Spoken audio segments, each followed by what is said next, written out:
Shalom saudara-saudari yang terkasih, tema renungan kita Yesus nama di atas segala nama yang dibawakan oleh Pendeta Drison Ginting. Shalom umat Tuhan dimanapun kita berada, semoga kita berada dalam keadaan baik dan sehat-sehat saja. Bersama kembali dalam renungan kita hari ini Sabtu 13 April 2024 dengan judul Pola Kekudusan. Ayat renungan di dalam Ibrani 12 ayat 14. Berusahalah hidup damai dengan semua orang dan kejarlah kekudusan, sebab tanpa kekudusan tidak seorang pun akan melihat Tuhan. Orang-orang dalam posisi yang bertanggung jawab yang mewartakan kebenaran Tuhan dalam nama Yesus tanpa kekuatan rohani yang diberikan oleh kuasa kebangkitan Tuhan sedang melakukan pekerjaan yang tidak nyata dan tidak dapat memastikan apakah pekerjaan mereka akan berhasil atau kalah. Bukanlah pelayanan-pelayanan besar dan aspirasi-aspirasi luhur yang menerima perkenanan Tuhan, tetapi kasih dan pengabdian melalui mana pelayanan itu dilakukan, baik itu besar maupun kecil. Badai penentangan dan penolakan adalah pemeliharaan Tuhan untuk membawa kita ke bawah naungan sayap-Nya. Ketika awan menyelimuti kita, suaranya terdengar, "Damai sejahtera kutinggalkan bagimu, damai sejahtera kuberikan kepadamu. Dan apa yang kuberikan tidak seperti yang diberikan oleh dunia kepadamu." Tindakan Kristus dalam mengembuskan Roh Kudus ke atas murid-muridnya dan dalam memberikan damai sejahteranya kepada mereka adalah seperti tetesan air yang diberikan sebelum hujan deras yang akan diberikan pada hari Pentakosta. Yesus menekankan fakta ini kepada murid-muridnya bahwa ketika mereka melanjutkan pekerjaan yang dipercayakan kepada mereka, mereka akan lebih memahami sifat pekerjaan itu dan bagaimana cara kerajaan Kristus akan didirikan di bumi. Mereka ditunjuk untuk menjadi saksi bagi juru selamat. Mereka harus bersaksi tentang apa yang telah mereka lihat dan dengar tentang kebangkitannya. Mereka harus mengulangi kata-kata ramah yang keluar dari bibirnya. Mereka mengenal karakter kudusnya. Dia seperti malaikat yang berdiri di bawah sinar matahari, namun tidak menimbulkan bayangan. Merupakan pekerjaan suci para rasul untuk menghadirkan karakter Kristus yang tak bercela kepada pria dan wanita sebagai standar kehidupan mereka. Murid-murid telah begitu erat berhubungan dengan pola kekudusan ini sehingga mereka pada tingkat tertentu menjadi satu dengan Dia dalam karakter dan secara khusus dipersiapkan untuk memberitahukan ajaran dan teladannya kepada dunia.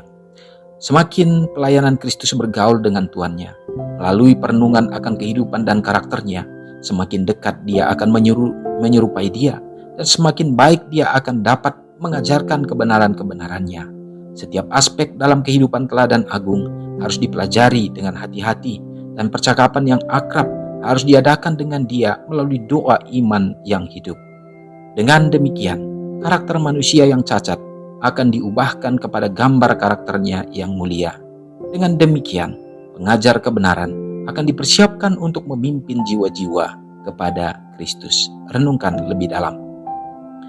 Aspek apa dari karakter Kristus yang harus saya pelajari dan hidupkan?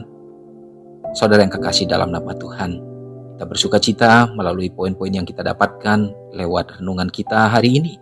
Bagaimana Tuhan mengharapkan kita supaya meningkat di dalam pengenalan kita terhadap Kristus. Dia mengharapkan supaya bukan hanya kita mengikut begitu saja, tetapi justru kita akan semakin meningkat, selalu bergerak untuk semakin sempurna dalam iman. Dan kita harus tiba pada pola kekudusan, yang mana dikatakan bahwa kejarlah kekudusan, karena tanpa kekudusan, maka tak seorang pun akan bisa melihat Tuhan. Dan kekudusan bagaimana yang harus kita dapatkan. Kita sudah pelajari bila mana kita melihat bagaimana firman Tuhan dan apa yang dilakukan oleh Yesus sepertinya menjadi satu perintah baru, tetapi sesungguhnya Dia membawa karakter Kristus, yaitu bagaimana kita benar-benar mengasihi sesama dan mengasihi sesama yang tidak tanggung-tanggung, saudaraku, bahkan sampai mengasihi musuh-musuh kita. Dan kalau itu sudah kita lakukan, tidak ada lagi yang perlu untuk kita khawatirkan, karena kita selalu berusaha untuk dapat mengasihi semua orang dan bahkan orang yang menantang kita, orang yang memusuhi kita.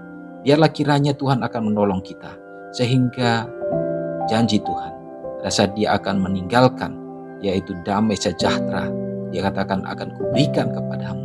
Karena damai sejahtera Allah bukanlah seperti yang dunia ini, di mana di luar daripada nalar dan pemahaman bagi orang-orang yang menginginkan akan sukacita dunia ini. Tapi justru ini berbanding terbalik. Orang akan menjadi heran bahwa umat-umat Tuhan bisa bersukacita, merasakan damai dalam hal-hal yang mungkin tidak ditawarkan dalam kebahagiaan di dunia ini. Dan semua itu adalah merupakan perwujudan daripada karakter Allah yang mengorbankan dirinya bagi manusia. Semoga ini menjadi bagian kita. Mari kita berdoa.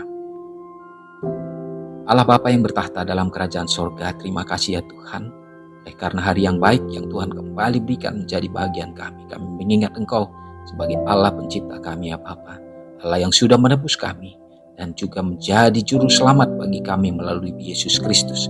Dan biarlah ya Tuhan, hari demi hari kami semakin akan diteguhkan dalam iman percaya dan dalam karakter kami dibentuk untuk menjadi serupa dengan Yesus Kristus.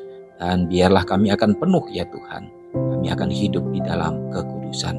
Bapa di sorga, terpujilah Engkau dan persiapkanlah kami untuk menantikan kedatangan Tuhan. Hari ini manapun umat-umat-Mu berada, Tuhan menyertai, berikan kekuatan dan kesehatan bagi kami ya Tuhan. Agar kiranya pada saat kami berkumpul bersama-sama dalam persekutuan dengan umat-umat Tuhan di dalam gereja-Mu, Tuhan juga menuntun. Demikian juga memberkati gereja Tuhan untuk menjadi saluran untuk menyatakan dan menyebarluaskan kabar keselamatan ini dengan roh persatuan yang ada di dalamnya. Sehingga gereja Tuhan akan dapat memancarkan kemuliaan Kristus, banyak jiwa yang akan mengenal Yesus dipersiapkan untuk menyambut kedatangan Tuhan. Memberkati bangsa dan negara kami ya Bapa, supaya melalui pimpinan yang ada, mereka juga dengan penuh bijaksana untuk dapat mensejahterakan masyarakat. Lebih lagi harapan kami sebagai anak-anak Tuhan, kami tetap memiliki kebebasan untuk memuji memuliakan Tuhan dan juga menyebarluaskan kabar Injil ini sehingga Yesus segera akan datang. Ya Tuhan, umat-umat Tuhan yang berada di tengah-tengah bencana alam, Tuhan juga yang akan menjadi pelindung bagi mereka. Lepaskanlah mereka dari kesulitan dan kesusahan ini. Terpujilah Engkau ya Bapa, kami yakin dan percaya lebih daripada apa yang kami harapkan. Tuhan tahu apa yang menjadi bahagian kami. Kiranya berkat itu menjadi bagian kami. Mohon ampun dosa kami Tuhan, doa ini hamba-Mu serahkan hanya dalam nama Yesus yang menjadi juru selamat kami. Amin. Shalom saudaraku, selamat pagi, Tuhan Yesus memberkati. Ingatlah Matius 5 ayat 13-16. Biarlah kamu menjadi garam yang mengasinkan dan terang yang menyinari kehidupan orang lain. Jangan lupa subscribe, like, dan share ke seluruh dunia.